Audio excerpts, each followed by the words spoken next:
Rabbi shrah li sadri wa yassir li amri wahlul 'uqdatam min lisani yafqahu qawli. Rabbi zidna ilman warzuqna fahman wa'tina hikman bi rahmatika ya akramal akramin wa ya arhamar rahimin, amma ba'd.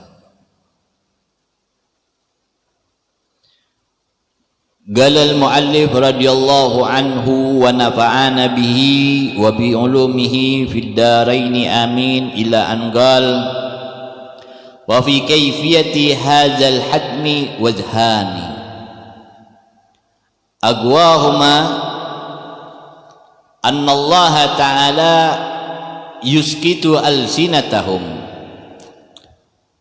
wa yuntiku jawarihahum fatashhadu alaihim wa anna zalika fi qudratillahi ta'ala yasir wa ammal iskat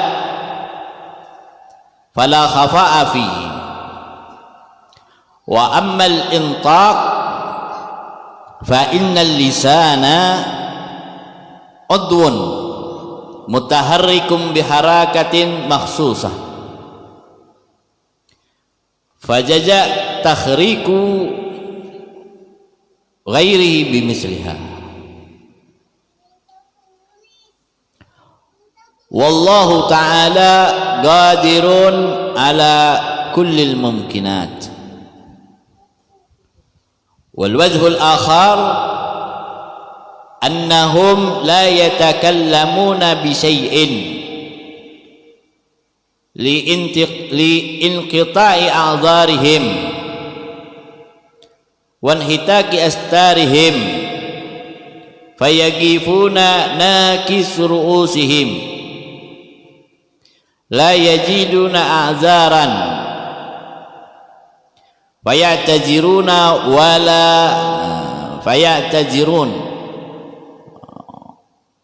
wala majala taubatin fayastaghfirun wa yatakallamul aidi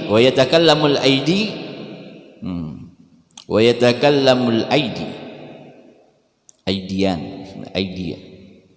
huwa zuhurul amr bihaitsu la yusma'u minhul inkar wa sahihal awwal kaza fi sirajil munir. Taib. Pada pertemuan yang lalu kita sudah membahas bahwa anggota tubuh kita di hari kiamat nanti akan memberikan kesaksian di hadapan Allah. Perhatikan. Lalu pertanyaannya, bagaimana anggota tubuh ini akan memberikan kesaksian di hadapan Allah Subhanahu wa taala? Maka di sini diterangkan kaifiyah, tata cara nantinya anggota tubuh kita akan memberikan kesaksian di hadapan Allah Subhanahu wa taala. Bagaimana sih caranya? Adapun berkaitan dengan hal yang demikian ini, para ulama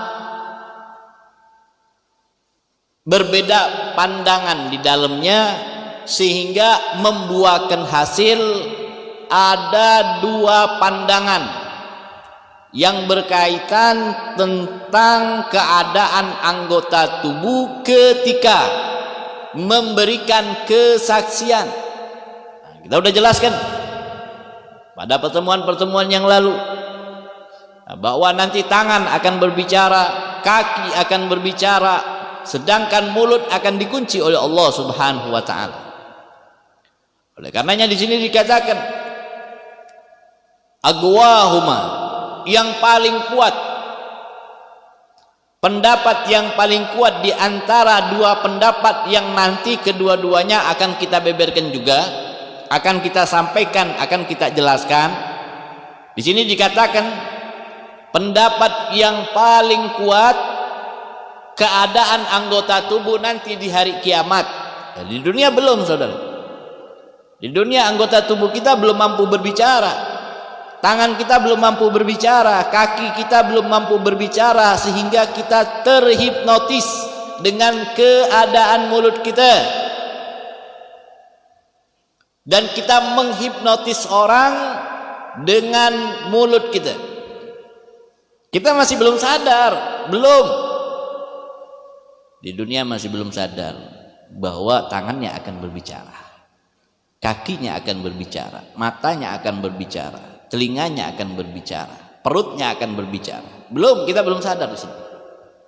Kita masih asik dan kita masih akan mengatakan bahwa yang berbicara ketika saya berbicara adalah lisan saya.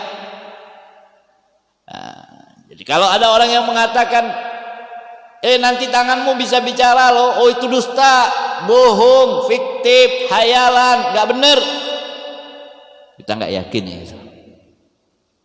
kita nggak yakin ya, sehingga kita masih mampu untuk berpura-pura, menipu,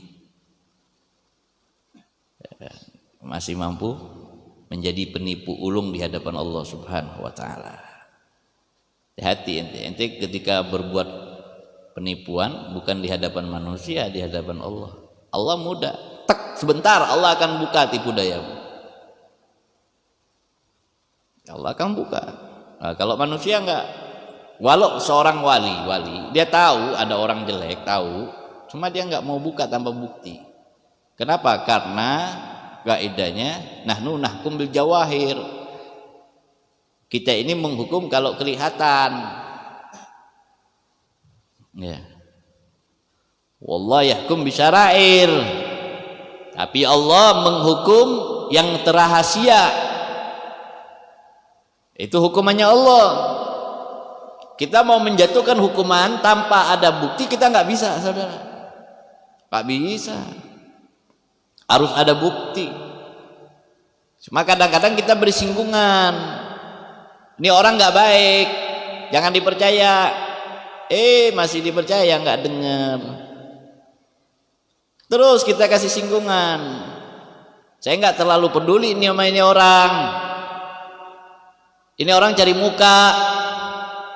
Ini orang jahanam, ibaratnya seperti itu. Masih dipercaya. Nah, berarti salah kita sendiri. Berarti salah kita sendiri. Udah dikasih tahu. Jauh-jauh hari udah dikasih tahu. Ya. Karena muka-muka jahanam itu tidak akan pernah bisa disembunyikan. Pasti kelihatan. Ada orang yang, maka ada wali itu dia tahu ini orang masuk nerakanya neraka jahanam. Ini orang masuknya sa'ir. Ada wali yang tahu seperti itu. Ada. Makanya ittaqu firasatul ulama. Takutlah ittaqu firasatul mukmin. Takutlah kamu dengan firasatnya orang-orang yang beriman. Fa innahum yanzur binurillah. Karena dia melihat dengan pandangannya Allah.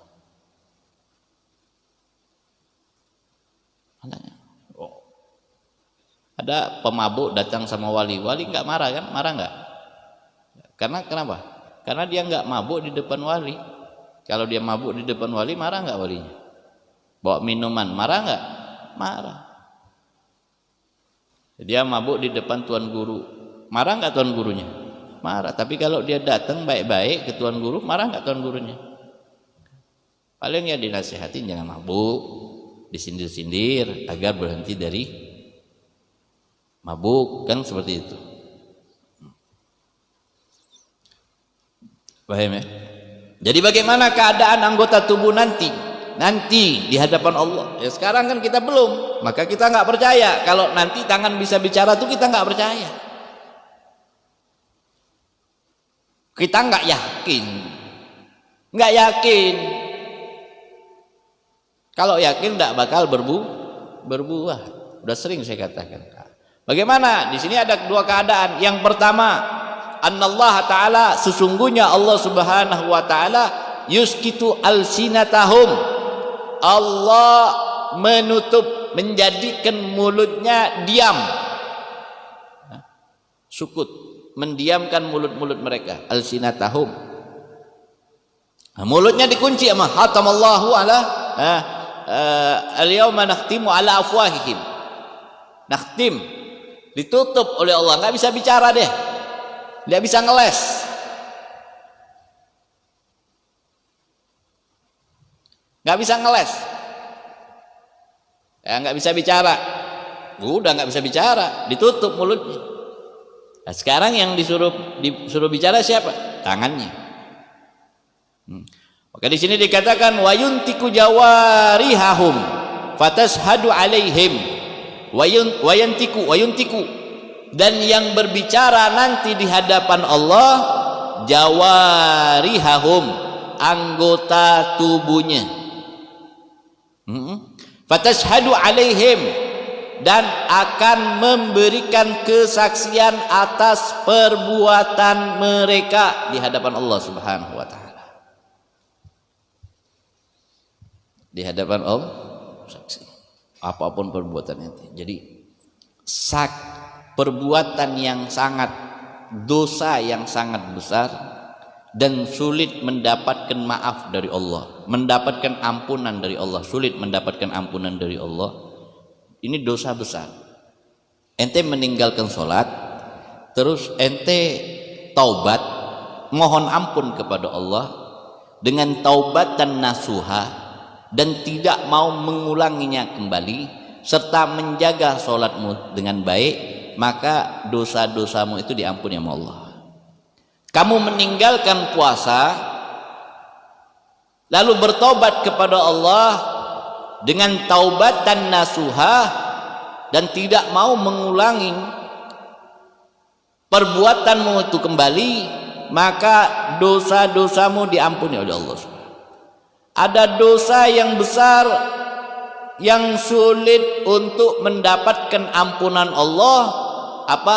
Mencuri harta Allah dan harta Rasulullah serta harta umat Islam. Apakah orang bisa mencuri harta Allah, Habib? Bisa mencuri harta Rasulullah? Bisa. Bagaimana? Contoh gini. Ada orang mau nyumbang masjid.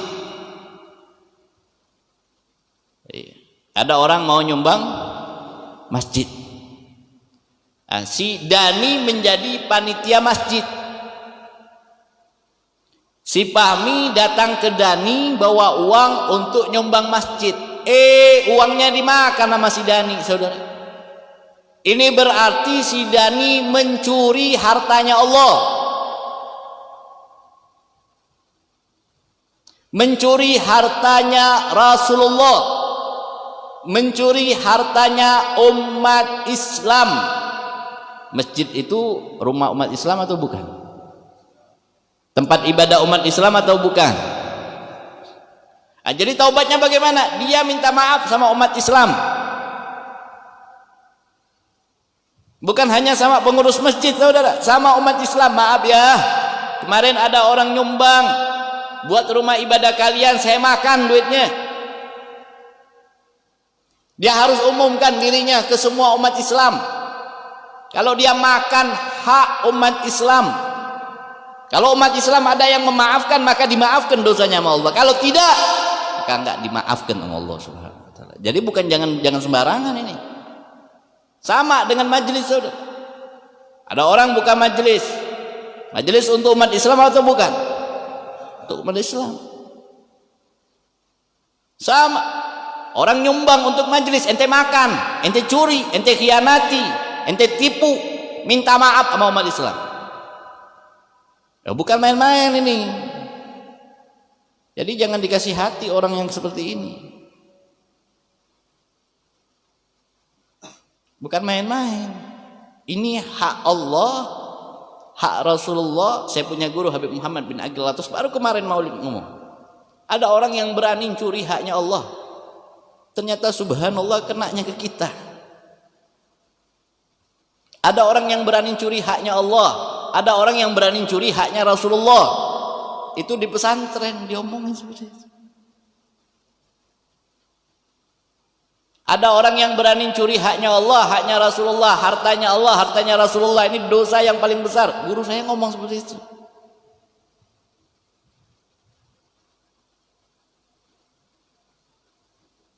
Subhanallah. Terbukti sekarang. Ada maling rupanya.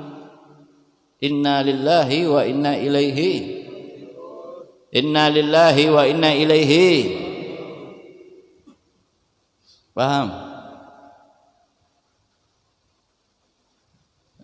Itu haknya Allah aja berani dicuri, apalagi haknya manusia. Haknya Rasulullah aja, hartanya Rasulullah aja berani dicuri, apalagi hartanya manusia. Jadi kalau ente pegang keuangan masjid, hati-hati, itu uangnya Allah, itu uangnya Rasulullah. Ente jadi bendahara majelis, itu uangnya Allah, itu uangnya Rasulullah.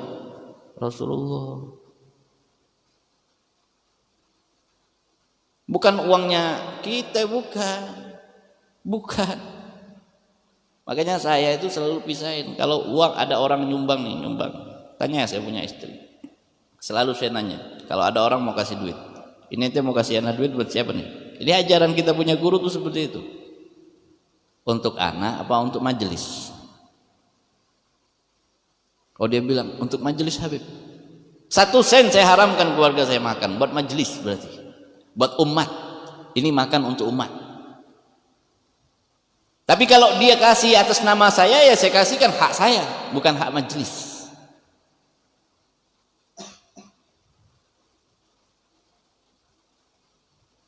Makanya uang majelis dibedakan, dipisahin, jangan sampai tercampur dengan uang rumah tangga, takut kemakan nanti. Walaupun 100 perak. Nah, kalau ada orang nyumbang, saya selalu tanya, ini ada orang mau kasih nih, kamu ini mau kasih saya atau buat majelis?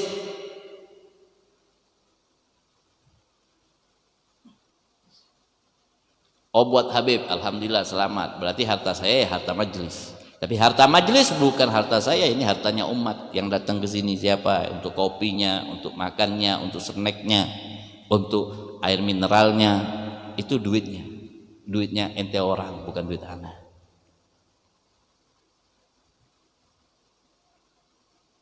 Duitnya ente orang itu.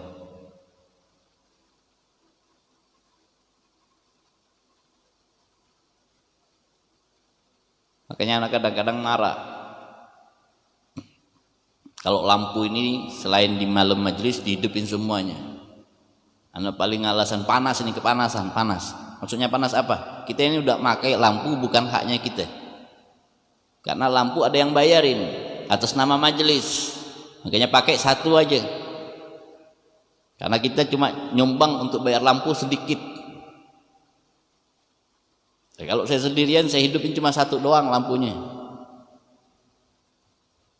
Kok rumah Habib malam-malam lain gelap? Bukan gelap, takut orang bayarin buat majelis, bukan buat Habib Alwi, bukan.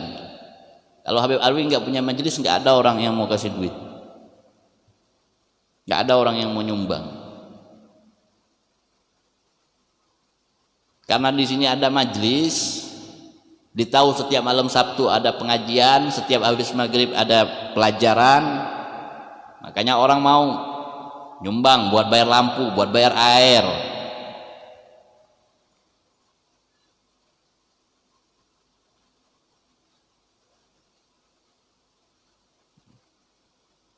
Paham?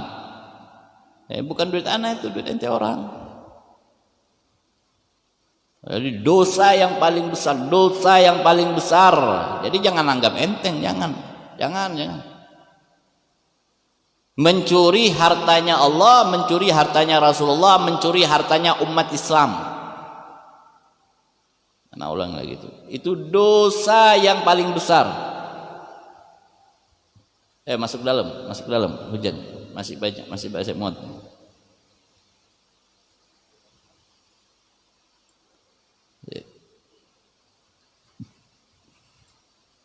Itu dosa yang paling besar.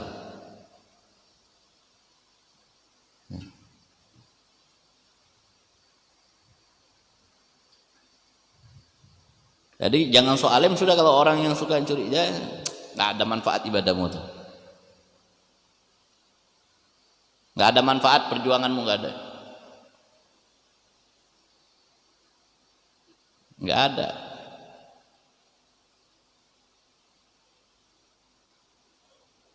Nah. Habib Ana mau tobat bagaimana? Minta maaf sama umat Islam. Haknya ente makan tuh, haknya si Fahmi, haknya si Ridwan, haknya si Jali.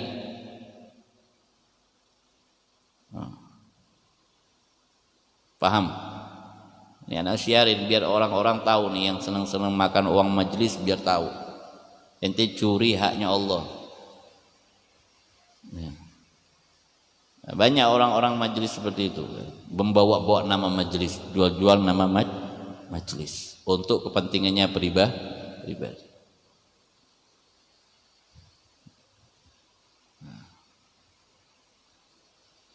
Makanya Anas selalu katakan ke anak-anak,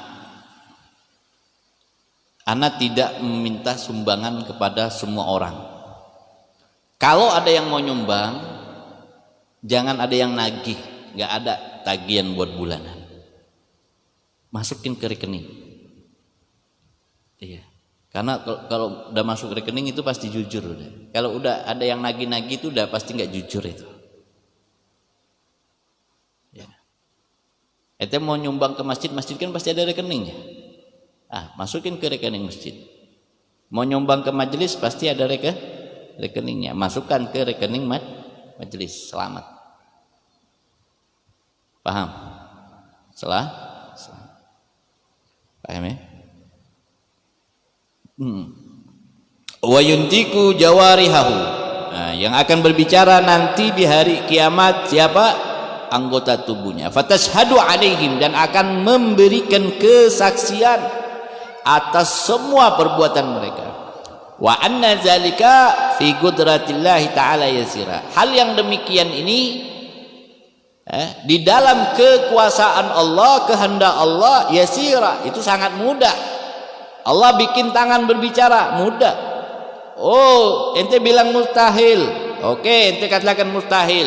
Mustahil kaki berbicara, mustahil tangan berbicara, mustahil mulut berbicara. Betul kau katakan bisa mustahil. Itu di pemikiran kamu, tapi di kehendak Allah, di perbuatan Allah, di keagungan Allah, di kebesaran Allah, di maha kuasaan Allah, itu yasira, mudah. Mudah.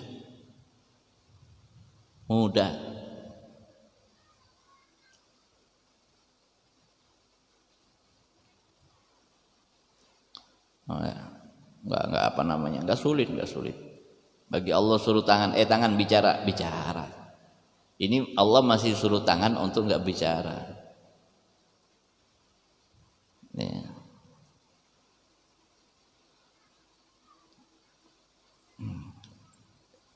Rantai tutup bagus-bagus. Mudah enggak Allah membukanya? Mudah. Sebentar aja Allah membukanya tuh.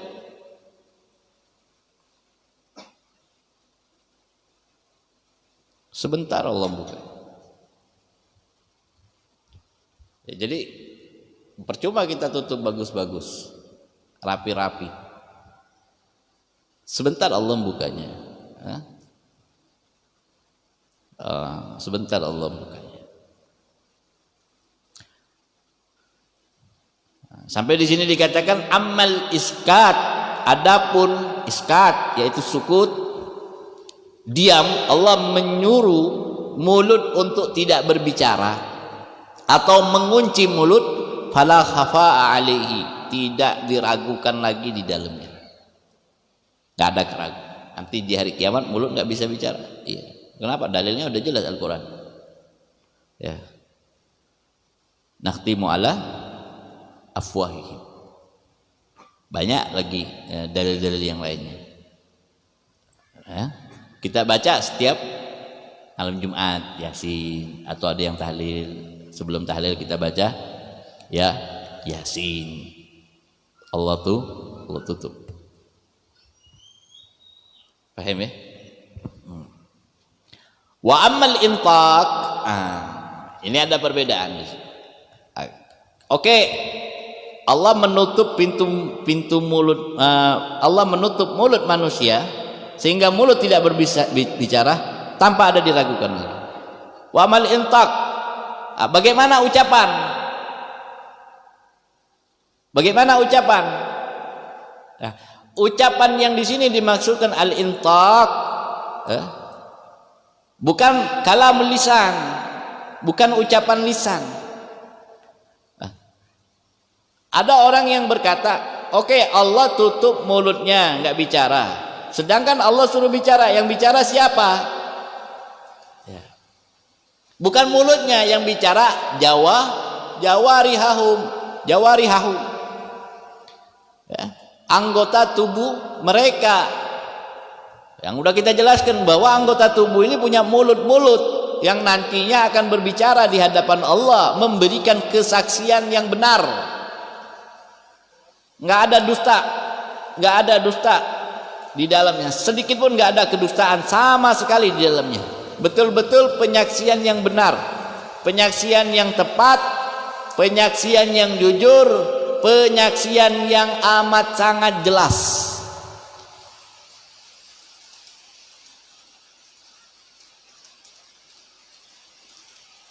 Ya, yang amat sangat jelas.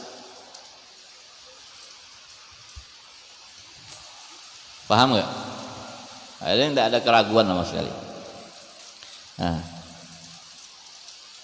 Bukan lisan. Kenapa kok bukan kalimat lisan? Nah, di sini dijelaskan fa innal lisan udun mutaharrikun bi harakati makhsusah.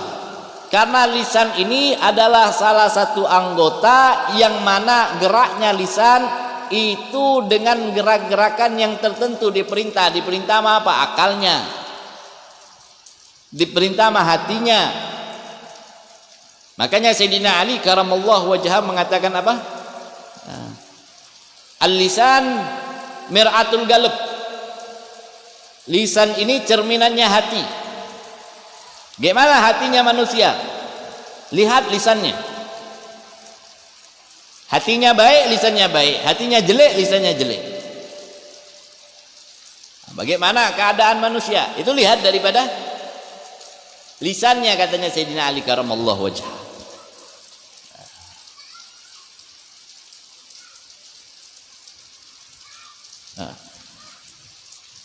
Maka di sini dikatakan fa innal lisan udwun mutaharrikun bi harakatin makhsusatin. Udwun mutaharrikun bi harakatin makhsusatin. Salah satu anggota tubuh yang bergerak dengan gerakan yang khusus. Nah, lisan ini bergerak. Apa yang dicerna oleh akal, apa yang dicerna oleh hati, maka bergeraklah dia dengan perintah hati tersebut. Bergerak dia.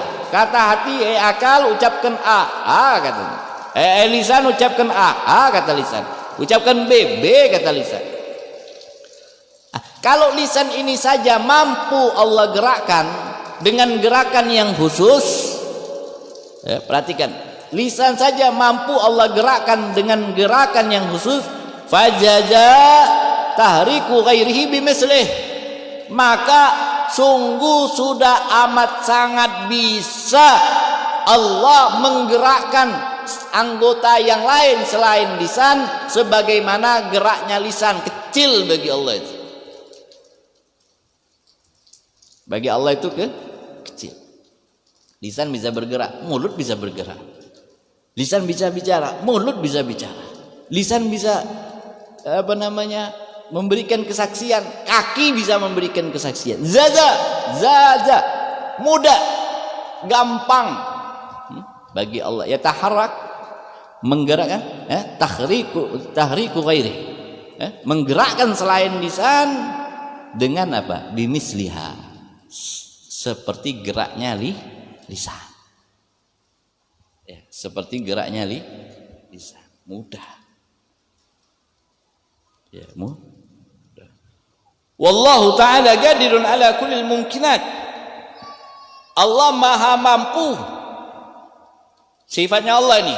Sifatnya Allah apa? Allah maha mampu untuk melakukan sesuatu yang dianggap tidak mungkin bagi manusia. Menjadi mungkin, mampu Allah. Anak katakan tadi, anak ulangi lagi. Kita berpikir nggak bakalan ini kaki berbicara, tapi bagi Allah mungkin. Gak mungkin tangan bisa ngomong. Bagi Allah mungkin. Bagi Allah mungkin. Itu yang pertama. Jadi nggak ada yang tidak mungkin. Itu pendapat yang pertama. Jadi pendapat yang pertama, yang berbicara anggota tubuh. Yang berbicara anggota tubuh. Nah, lisannya nggak ikut campur sudah saat itu. Ada juga yang berpendapat bahwa saat itu lisan nanti diberikan waktu untuk berbicara, tetapi sedikit pun lisan tak mampu untuk berdusta. Lisan dikasih waktu nanti untuk bersaksi, berbicara. Omong kok lisan, tapi semua yang dikeluarkan sama lisan tidak bisa dikendalikan oleh akal manusia itu. Sehingga apa? Dia nggak bisa ngeles terhadap apapun yang diucapkan sama lisan. Jadi lisan nggak bisa dusta. Kalau di dunia lisan bisa dusta. Di dunia lisan bisa berbohong. Tapi di hadapan Allah lisan nggak bisa berbohong lagi sudah. Lisan udah nggak bisa bohong. Paham? Nggak bisa disetting-setting. Sekarang lisan bisa disetting-setting.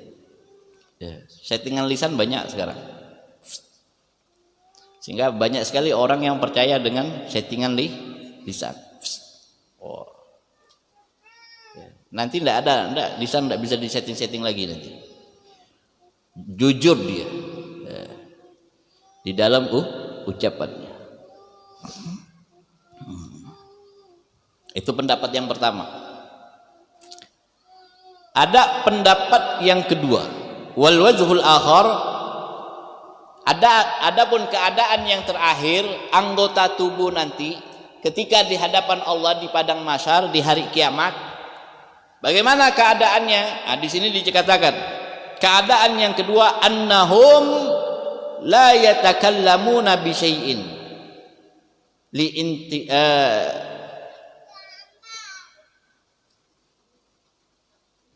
inqita'i a'dharihim.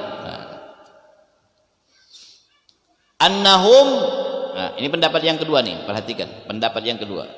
Itu baca yang terjemahannya, ente dengerin anak. Kadang-kadang terjemahannya itu membingungkan. Perhatikan. Di sini dikatakan apa? Annahum, dan sesungguhnya mereka la yatakallamuna bi syai'in. Manusia itu nanti di hadapan Allah la yatakallamuna bi syai'in, enggak ngomong apa-apa sama sekali. Tangannya Habib, tangannya juga enggak ngomong. Kakinya juga enggak ngomong. Lisannya, semuanya enggak ngomong, diam. Li'in kita ya adzarihim, untuk menyanggah perbuatan mereka semasa di dunia. Sehingga enggak ada yang bisa bicara. Mereka dikumpulkan di padang mahsyar, mulut enggak bisa bicara, tangan nggak diberi izin bicara, kaki juga tidak berbicara, tidak memberikan kesaksian, merekanya semuanya diem. Kenapa kok bisa seperti ini?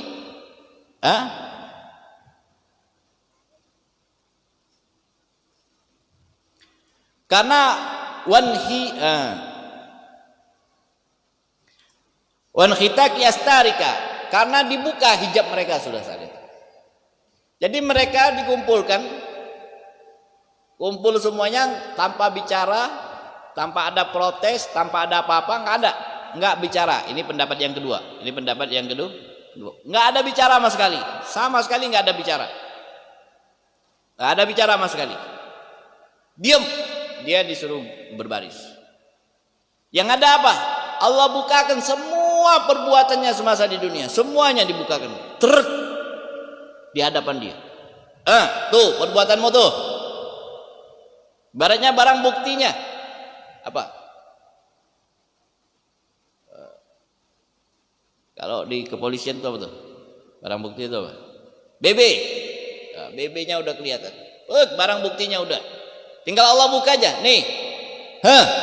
Lihat tuh. Kalau kita dikasih barang bukti aja di dunia ini sekarang masih bisa ngeles. Barang buktinya udah ada. Udah jelas barang buktinya, masih bisa ngeles. Dajjal memang. Masih bisa ngeles ya, Dajjal itu namanya syaitan. Itu setan berwujud manusia ya.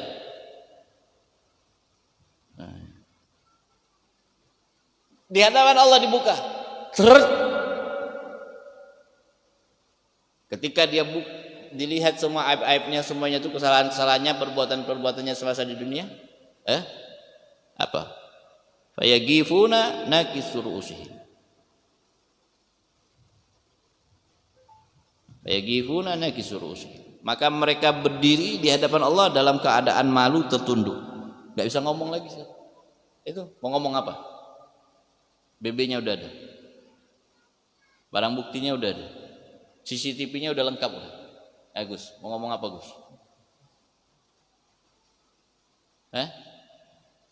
Ya tinggal bukain aja. Nih tanggal sekian, jam sekian nih. Thread kau buat ini. Ini thread. Ngomong apa lagi? Mau bilang itu bukan saya ya Allah. Itu diedit mukanya ya Allah. Allah bilangnya yang edit siapa? Nggak bisa. Akhirnya apa? Nakisur usi. Makanya Allah katakan apa?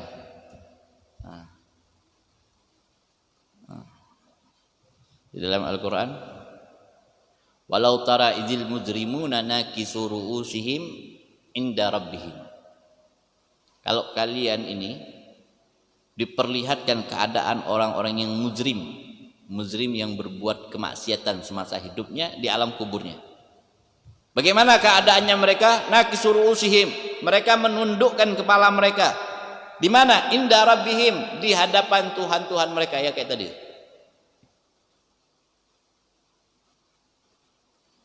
Kayak tadi. Sehingga apa? La yajiduna a'zaran. Sehingga sampai mereka tidak mendapatkan lagi alasan untuk menyanggah perbuatan ini. Enggak ada lagi alasan. Azarnya, uzurnya udah enggak ada.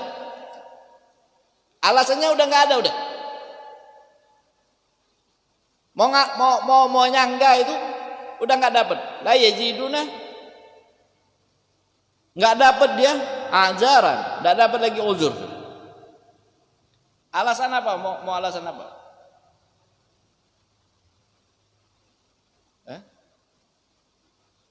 Bisa? Nggak bisa. Makanya bukti otentik zaman sekarang itu video. Kalau ente bikin masalah ada videonya, bisa ngomong. Ini siapa nih? Kau kan Bud kan? Iya Pak. Muka kamu kan Bud kan? Iya Pak. Kamu yang lakuin kan? Iya Pak. Bisanya enggak Budi? Mana Budi? Bisa? Enggak bisa. Kenapa? Ada videonya.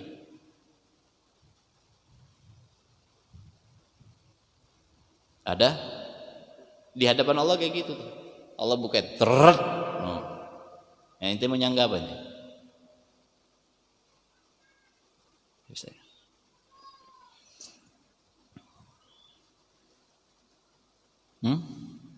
Ini pendapat yang kedua, sehingga nggak bisa ngasih alasan, nggak bisa. BB-nya sudah ada, barang buktinya sudah ada. Paham? Bahkan di sini dikatakan apa? La yusma'u minhu inkaran, sehingga enggak didengar lagi.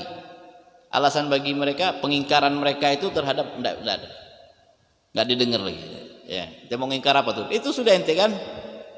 Iya, Kamu kan? Iya. Rumahmu kan? Iya. Tempat perkumpulanmu kan? Iya. Majelismu kan? Iya. La yasma, tidak didengar lagi. Tidak didengar lagi minhu darinya al-inkar, penolakan. Tapi ini pendapat sebagian ulama mengatakan kurang sahih. Yang sahih pendapat yang pertama, bahwa nanti anggota tubuh semuanya akan disuruh bicara untuk menjadikan saksi di hadapan Allah Subhanahu wa taala. Baik.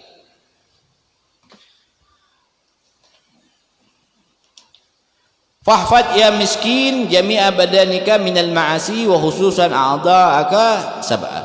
Maka wahai orang-orang yang miskin, hendaknya lah kamu jaga anggota tubuhmu dari berbagai macam kemaksiatan. Wa khususan, dan khususnya a'dha'aka as-sab'a, anggota tubuhmu yang 7. Allati sayati bayanuha, yang mana nanti akan kita jelaskan satu persatu keadaan anggota tubuh yang 7 tersebut. Kenapa harus dijaga? Fa inna jahannama, sesungguhnya jahannam yaitu neraka, laha di dalamnya sab'atu abwabin, ada 7 pintu. Di dalam neraka jahanam ada 7 pintu. Ada ba'duha fauqa ba'din, satu dengan yang lainnya saling tinggi-tinggian. Jadi nomor 1, nomor 2 lebih tinggi daripada nomor 1, nomor 3 lebih tinggi daripada nomor 2, lebih dahsyat siksaannya maksudnya. Satu dengan yang lain, siksaan yang ada di dalamnya lebih dahsyat. Lebih dahsyat. Apa aja? Yang pertama, neraka yang pertama ini neraka yang paling ringan ini, yang paling ringan. Siksaan di dalamnya paling ringannya siksa itu neraka jahanam. Neraka jahanam itu namanya itu siapa? Topik. Neraka jahanam itu topik neraka yang paling ringan. Paling ringannya tuh. Mau ente masuk, Pik? Neraka jahanam adanya di mana? Di bawah Shiratal Mustaqim. Itu neraka yang paling ringan. Neraka jahanam, neraka yang paling ringan. Orang meleset dari Shiratal Mustaqim, Gus, masuknya jatuhnya langsung ke neraka. Nerakanya namanya jahanam. Di bawah titian Shiratal Mustaqim itu tempatnya neraka jahanam. Paling ringannya neraka itu, paling ringannya neraka. Neraka jahanam. Ente mau masuk? Ada orang yang mau masuk neraka. Gak apa-apa deh, saya masuk dalam neraka bisa ketemu dengan fan-fan saya. Wah, belum tahu deh. Neraka jahanam ini neraka yang paling rendah, paling ringannya neraka. Yang ringannya aja kita dengar siksaannya dahsyat, apalagi yang summa ladha, setelah jahanam nomor 2-nya neraka ladha. Lalu summal khutama, yang ketiga khutama. Summa sa'ir, yang keempat sa'ir. Summa sagar, lalu yang kelima sagar. Summa jahim. Jahannam dengan jahim beda ya. Summa jahim, itu yang keenam jahim. Yang terakhir itu hawiyah, neraka hawiyah.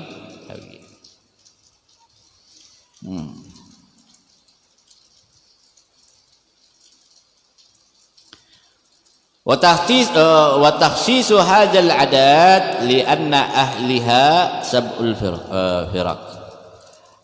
Kenapa adanya tujuh adanya 7 neraka karena isinya menunjukkan bahwa adanya di dunia ini 7 firqah, 7 golongan orang-orang yang bakal masuk ke dalam neraka.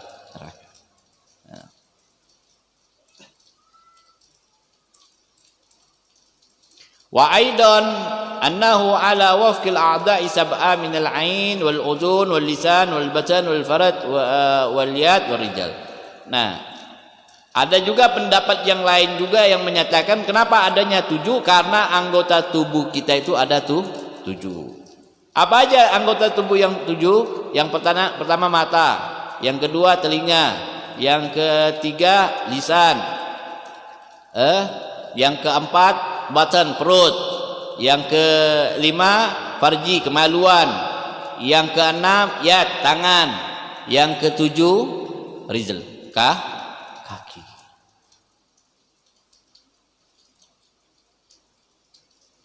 Li'annaha masadirus sayyi'at fakanat mawariduhal abwab sab'ah. Oleh karenanya kalau anggota 7 ini berbuat maksiat, maka dia akan masuk ke dalam salah satu daripada 7 pintu neraka tersebut. Walamma kanat hiya bi'ainiha masadirul hasanat bisatrin niyah. Begitu juga orang-orang yang berbuat kebaikan itu bagaimana? Berbuat kebaikan itu dasarnya dengan niat. Berbuat kebaikan dasarnya dengan niat. Wan niat min amalil qalb, sedangkan niat itu amalannya hati. Oleh karenanya ada tambahan dalam anggota tubuh jadatil a'dha wahidah, maka ada tambahan 1 yaitu hati. Faju'ilat abwabul jinan samaniyah. Oleh sebab itu dijadikanlah pintu surga itu ada 8. Kok pintu surga 8? Karena termasuk hati. Surga enggak hati, kenapa? Makanya dikatakan yang dihukum itu zahir, hatinya hukuman Allah. Makanya enggak masuk ke dalam, enggak ada surga neraka untuk hati. Tapi surga 8 kenapa? Karena anggota tubuh itu dihitung 8 apabila hati dimasukkan. Ya, apabila hati dimasukkan.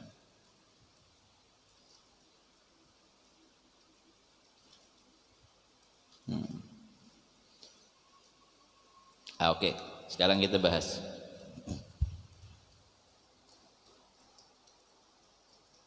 Falikulli darakatin qaumun yaskununaha.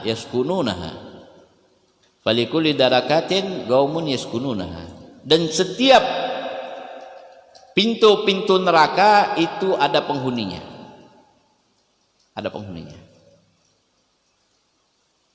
Galal Dhahak, Imam Ad-Dhahak beliau mengatakan fi darakatil ula, neraka Jahannam, yaitu neraka yang pertama ahlu tauhid, untuk orang-orang yang bertauhid tapi yang bermaksiat kepada Allah. Allazi udkhilun nar yu'adzabun biqadri dzunubihim summa yukhrajun.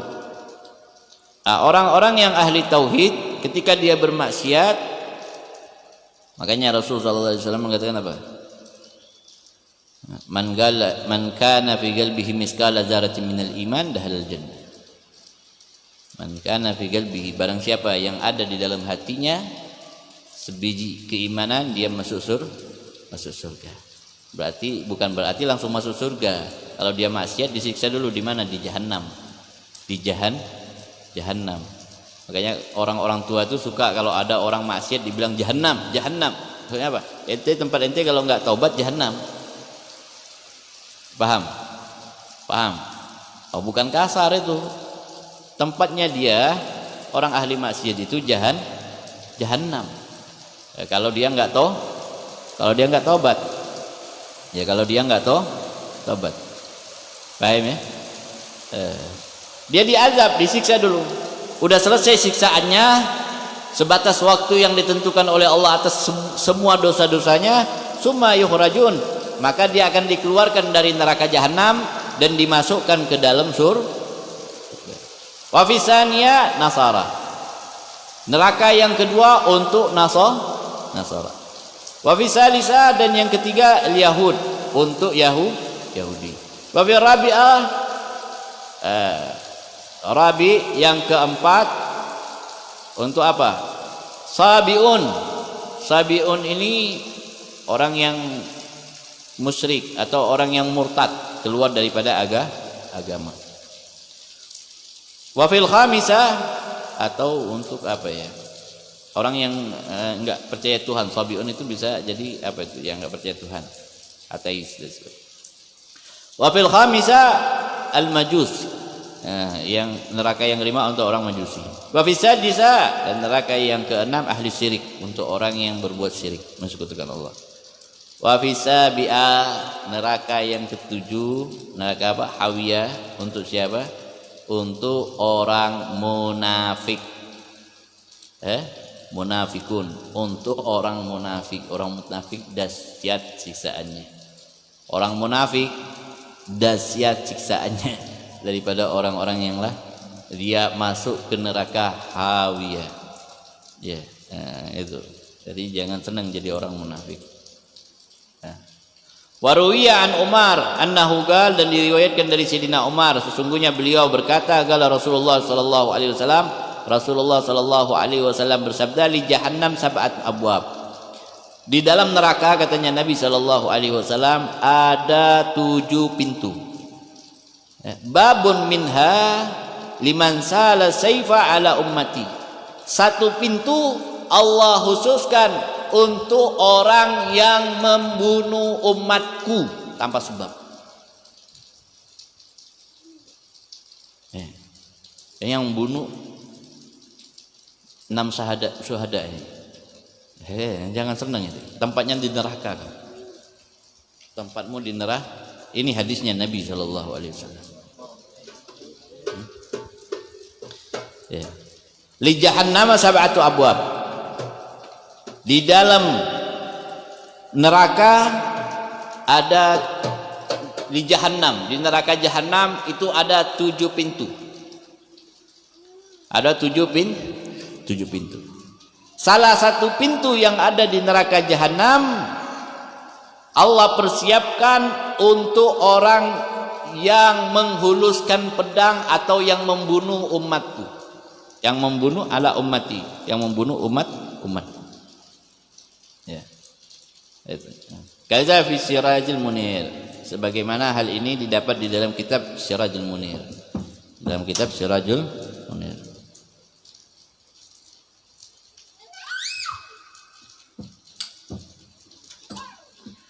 Wala yata'ayyanu litilkal abwab as-sab'a illa man asallahu ta'ala bihadhil a'dha sab'ah. Tidaklah masuk di dalam 7 pintu neraka tersebut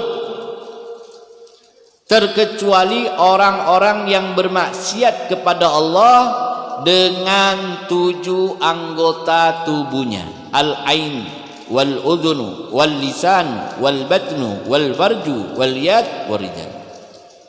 Al-ainu, yaitu orang yang bermaksiat dengan matanya, dengan telinganya, dengan lisannya, dengan perutnya, dengan kemaluannya, dengan tangannya, serta dengan kakinya.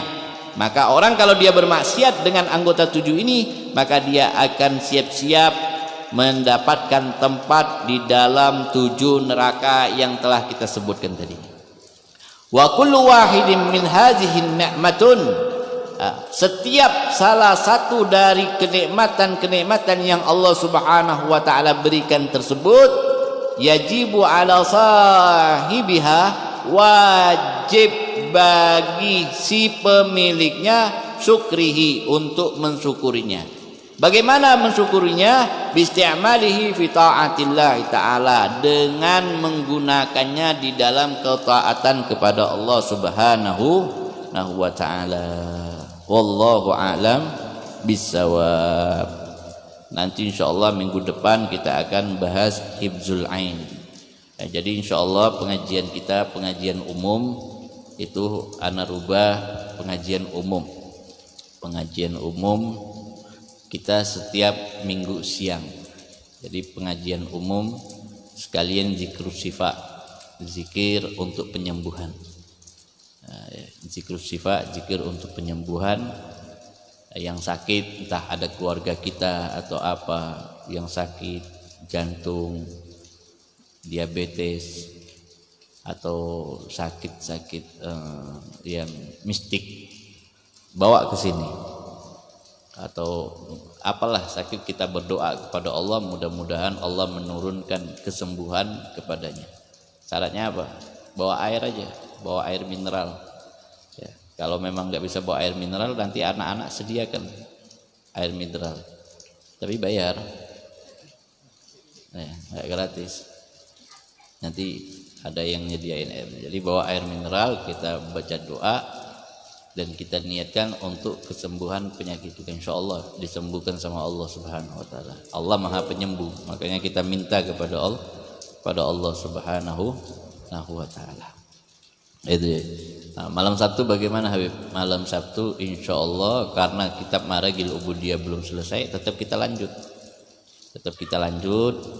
mungkin nantinya kita baca ratib dan baca maulid seperti biasa ya. Baca ratib dan baca maulid. Cuma majelis kita yang ibaratnya majelis intil lah ya, hari Minggu siang habis zuhur. Kenapa? Karena biar enggak barengan dengan majelis yang lain. Habib kepingin juga kita silaturahmi ke majelis-majelis yang lain. Wallahu a'lam bissawab. Ya Rabbana tarabna اعترفنا وأننا أشرفنا على هذا أشرفنا فتب علينا توبة تغسل كل هربا واستر لنا العورات وآمن روعاتي واغفر لوالدينا ربي ومولودينا والآل والإخوان وسائر الخلان وكل ذي محبة أو جيرة أو صحبة والمسلمين أجمع بأسماء فضلا وجودا منا لا باكتساب منا بالمصطفى رسولي نهض بكل صولي صلى وسلم ربي عليه أدى الحبيب وصحبي عدادة صحبي والحمد لله في البدء والتناهي حمدا كثيرا دائم محبة نسائم سبحان ربك رب العزة عما يصفون والسلام على المرسلين والحمد لله رب العالمين. تقبل الله منكم.